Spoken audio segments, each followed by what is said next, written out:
How to merge clips in CapCut. Hello everyone, this is Sabrina here to help you today. So without any further ado, let's get right into the video. First, go to CapCut.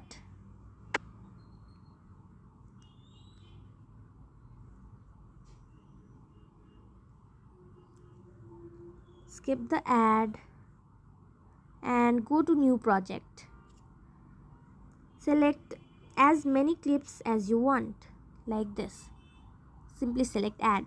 Now as you can see, you have added multiple clips. I have added multiple clips here, and now to make it one, all you have to do is simply export it.